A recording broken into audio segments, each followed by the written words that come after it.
Quinta-feira, no Instituto Ciência da Saúde Dili realiza seminário onde a força facilidade de saúde, não a qualidade assistência para a comunidade. Atividade ne local o segundo vice-primeiro-ministro Mariano Sanami Sabino e a salão ICS Comoro Dili. Objetivo do seminário ne atua bela informação saúde indiana para estudantes sira, no ne estudante sira bela continua a tuta para a comunidade sira, atu ne bela hadokan os moras. Itania número morbilidade ou mortalidade e a Timor-Leste às teles. E o tempo ida be udan tun rayen senene mora se hoine be mamosu. Então o pode ser nehotu ita precisa to be faha informação ba malo e o ba participante sira pode hatutan informação ne ba a comunidade atune sira bele adokan hosi moras, kalau prevenção vai ser cuidar ser a família, cuidar ser o ansira, atu não é tabela prevene do que cura. Kalau prevene ne folin barato, mas be cura ne folin ne custo bote teles. Tamanema o seminário ne ao o subai to bot sira tabela simo informação ou se itania orador sira atunune bele faitu também itania comunidade.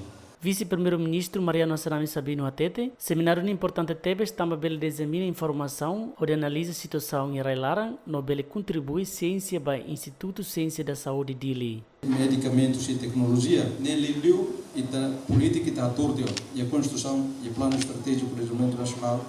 E mos e a lei nebe que ita for especial, ansa doutor, enfermeiro, médico sira, ou mos assistência para a saúde ne especial e lei que tá aqui nebe maca regula o profissionais sira né. Mas que lei na raça que tá se implementa outro, também maca agora é processo e o Conselho Ministro e ao encontro de a nossa função pública para poder rede. Mas o em loro ita para liu quase que para lá liu para curativo.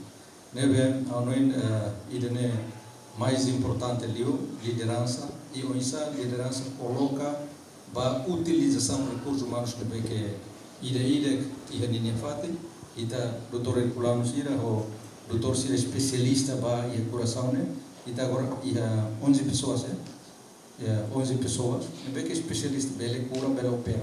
Diretor Saúde Município Dili Hatete, cada tina moras dengue sai Macas e a capital Dili, também é o suba estudante sira atu continua a belar informação para a comunidade sira conava o insato prevenian o moras dengue no moras sira seluk. Tina Dili sempre acontece dengue lebe que santas.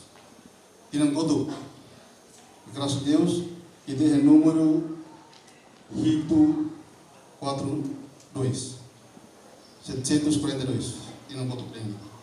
Kita mati ida, graças a Deus. Kita compara o tinang sira kotok na baka hopes 2020 quando Covid na tempo. Kita fokus ba Covid. Kita latang matang ba mora sira na beke tinang sempre ataka. Liu itna wan sira na beke tinang lima mai crai. Ito sira tene 2022. Kita mati quase 50 tal dengue niya. Então agora nós caso janeiro tohorsei kita ia 67 kasus dengue então harus bawa nalis dengan cira ajuda poin permasalahan baina nama sih saya dari mak bele atau hambus mora sira sini explica masih partir ke sini é importante. Enquanto o seminário nehetan participa o presidente da Fundação de Graça da ICS, parceiro estudante no convidado Sirhotu.